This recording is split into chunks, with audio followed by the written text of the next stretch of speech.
Hello everyone and welcome to another royal reading. Sunday afternoon here in South Africa. Parties going on in the UK, coronation parties. I was going to say coronation street parties, but that's a bit unfortunate given that there is a television program called Coronation Street. But anyway, everybody's celebrating, everyone happy. I'm going to be looking today with the After Tarot at how Harry is feeling. His brief visit to the UK, showed up for the event, turned around in that Dior suit, that rather crumpled Dior suit, turned around and scurried home again. I have the After Tarot out on the tarot table. I want to know just generally his mood, his state of mind, his feelings about the king and queen, and particularly his brother. The brother got some long, hostile looks. The rest of the time he was doing his best to put on a happy smiley face and joke and pull faces and say hello and try to sort of bluster his way through what was a very awkward occasion. Body language people, of course, all pointing out the awkwardness of the body language. He was alone walking down the aisle, sandwiched in between his cousins. There were a lot of awkward moments. So we're just going to have a look with the After Tarot, see what was going on and the underlying energy of this reading. I'm going to ask specifically if he was high, because lots of people are saying his behavior was quite off. His body, the body motions and things like that might have indicated that he was medicated or high or something. So that's going to be our question, our underlying energy of this reading. And then just generally his mood, attitude to the king, to the queen, to his brother, the whole event, how he was feeling at the start of it, going in, this little pep talk, big smiles, and then how he felt on the flight home. So that's just to catch up with Harry, really, just an energy reading, just to see what's going on, because he did have his moments. He was caught looking quite somber. He was caught looking quite angry, sometimes glaring in between the smiles and the faces and the silliness and the clowning around. He was the only one clowning around. There was a 5-year-old a few rows in front of him who did give a big yawn, but who can blame him? But for the rest of the time behaved impeccably, no clowning around from him. So quite interesting that Harry doesn't seem able to control himself, and hence our underlying energy of this reading. Let's remind you as I lay the cards out on the tarot table. It's tarot, it's for fun, it's entertainment, it's all speculation, it's all rumour, and it's archetypal energy we read here and interpret. And there is, of course, a disclaimer in the box below, as always. And our underlying energy has come out as the Page of Wands. That's not a substance card. That's not a substance card at all, but what it is, apart from the fact that it's someone traveling, it's literally a junior member of the royal family who's traveling, who's almost bringing news. I mean, the Page of Wands is a carrier of news and messages normally, but he's been reduced with this Page of Wands. It's a very interesting card, actually. He's been reduced to a child. He's been reduced to childlike status, and he was hamming it up. He was acting out that role. As I said, there was a 5-year-old who was not behaving like a 5-year-old. Prince George was quite able to carry the train in and do his duty, and with boys older than him, he managed perfectly. Charlotte, of course, Charlotte's never going to let us down. But there he is. He's the Page of Wands. He's the child. The one who breezes in and then breezes out again. So it's not giving me an answer about substances. I think it was more that he has reverted to that infantile, that puerile behavior that we all thought was so cute when he was young. Oh, look at him, isn't he funny? He's the one that doesn't have airs and graces. He's the one that's so funny and connects with children and all of that. And there he was, almost 40, trying his luck with that behavior again. It didn't work, but there it is, Page of Wands. So that is that. His general mood, feelings while he was there. Well, That is an interesting card, because if that had shown up there, I would have said, well, he was off his head, off his face on something. Maybe he was. With that Nine of Cups, maybe he was. But the Nine of Cups is a very emotional card.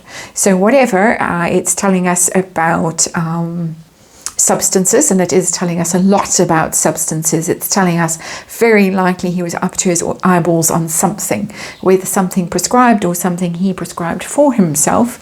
That Nine of Cups does tell me that there was something going on there. Of course, it's my opinion, me just reading the cards myself and speculating. But the Nine of Cups also is very, very emotional. It's normally the glutton card, the overindulgent card, the I'll just take what I want card. But it's just emotion. It's 9 cups. It's very emotional. He was very emotional. He tried to hide it with all the face pulling and the jokes and the infantile behavior, because he has not grown up. He's still 13 years old, or however old he was when his mother passed away. That's my amateur armchair psychologist talking there. But yeah, very emotional, and possibly on something as well to help him deal with the emotions. So attitude to father, to queen, to his brother, and to the overall event. That's where we're heading next. Attitude to his father. How did he feel? You remember my mother. You're being unfaithful to my mother. Angry still about the whole Diana thing. Never going to let it go. Never going to forgive his father. There it is. My mother should have been crowned, not that woman, the villain, as he described Camilla in his book Spare. So yeah, there it is. Angry still about mummy. Megan, of course, has whispered in his ear about that for years and years and years now. Dropped the poison. Othello, as Lady C always says. That's Lady C's description of the relationship. And how about Camilla? How did he feel watching Camilla being crowned queen in his mother's place, the Star? I think that I can't read it in a positive way. I have to say that he thinks that she has always aspired to this. She's always been after this plum job of being the star, being the celebrity, being the top of this whole thing. He did say that in his book, that she had been very she had maneuvered and been very strategic and very cunning about getting what she wanted, which was to be queen. And so there it is. It's not, a Star normally is a beautiful card, and I would normally read it in a very positive way, but I can't, because of who I'm reading for and the circumstances I'm reading for. So yeah, there it is. That is my interpretation of these cards. You could read them quite differently, but that's my opinion of what I'm seeing here. How about his brother? How did he feel towards William? As I say, there were some quite long, angry looks given William's way, sort of craning his neck to look and see. And William, of course, had the big moment. Nobody else had the moment that William had. Of the oath of allegiance, and so how did Harry feel about all of that? Judgment. Judgment's an interesting card, because it might have been some sort of moment of clarity for Harry. Judgment is about awakening. It's about finally you get it. And it's a very British, even though it's a resurrection scene, the Judgment card, that's what it is. The last trump sounds and the dead rise from their graves to be judged. That's literally what the card is about, the second coming and all of that. But it is also an awakening, a revelation. Scales falling from your eyes, seeing something. And I think that Harry sat there and saw something that he hasn't realized before about his brother. That he saw that his brother was indeed going to be king in his own time one day, if all goes according to plan, and we all hope that it really does. I think that he saw something there. He realized what it's all about. He's always tried to be equal to William, or try and oust William, best William.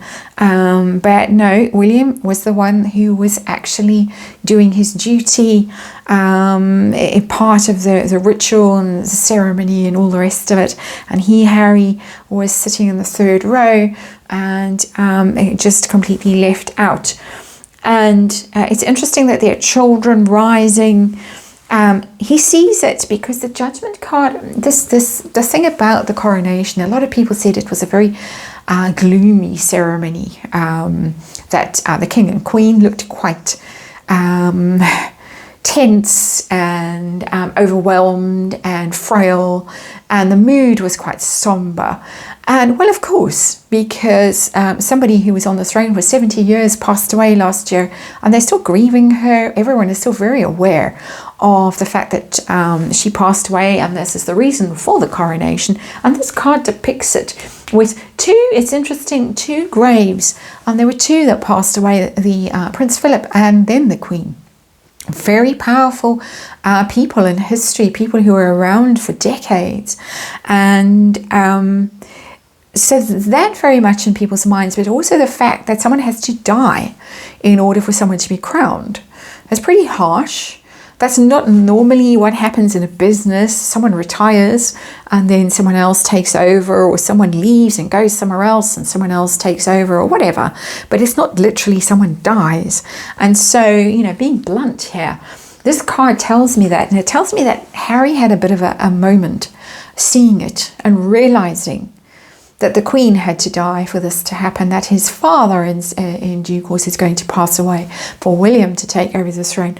And it's all, I think, come as quite a shock to him. He saw what it was about. It became real to him. It's always been theoretical to him because he doesn't read books. He's not interested in history. I doubt that he has spent any time watching old footage or researching or talking to people, anything like that, because he is a child.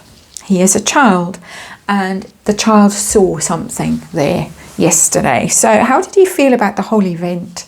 His general tone, his attitude to it. How did he feel sitting there? Page of Cups, again in the child role. It's confirmed it for me, the child role. This is the after tarot, so normally there is a fish in the cup and the fish has jumped out of the cup. He realizes that he's left. It's a small awareness of his place, and it's a very small awareness that he had something and he's lost something. Caught the fish, lost the fish is gone.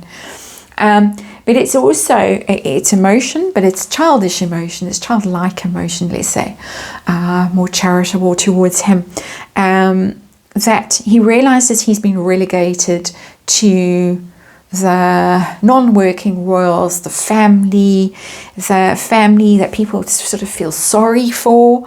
He might also feel that people do feel sorry for him. They were quite kind to him. They spoke to him. Princess Anne spoke to him. The cousins spoke to him. Nobody else did. William and Catherine didn't. But it's pity and treating him like a child. But I also think that he felt quite emotional towards it. Was reminded of other events that he's been at there. There have been all kinds of royal events, not only at Westminster Abbey, of course, but St. Paul's and St. George's Chapel, funerals, weddings, things like that. All of that is reminding him of his childhood, his past, when he was better connected with them, when he was more emotionally connected with them. He wants to reconnect emotionally, is my strongest feeling from that card. It is, of course, I just have to say, the apology card in the tarot. Somebody wanting an apology. He wanted an apology, didn't get it. So missed opportunities there with that fish jumping out. Missed opportunities, lost. He's been downgraded. He's been relegated. He's an object of pity, but he wants to reconnect emotionally. Interesting to see what this card tells us. But this card is the arrival energy. Flying in, arriving there at Westminster Abbey in his Dior suit, only person merching his outfit, shabby, tacky, disgusting. No doubt with her words in his mind being programmed. How did he feel the tower? Wow. He went in a very negative way.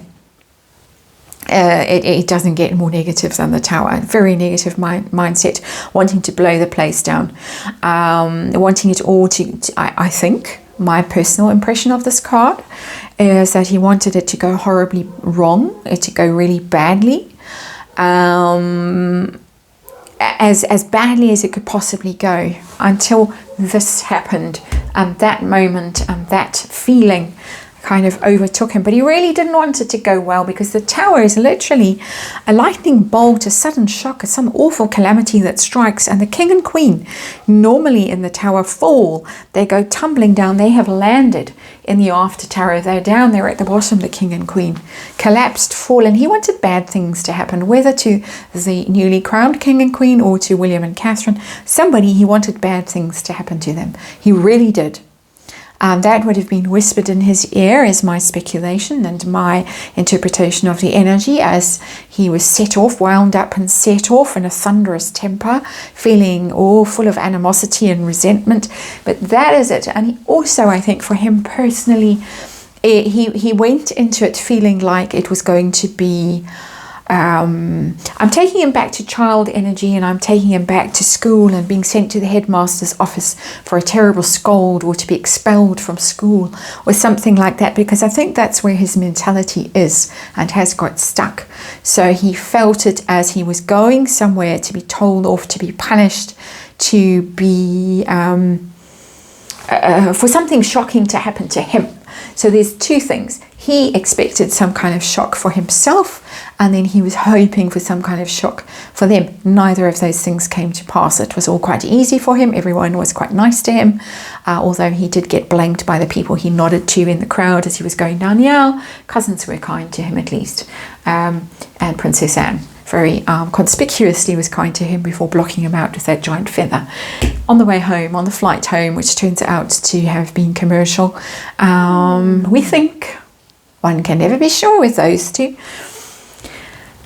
Mood on the flight home. Mood on the flight home. Money. Money, money, money. I made my money for Dior.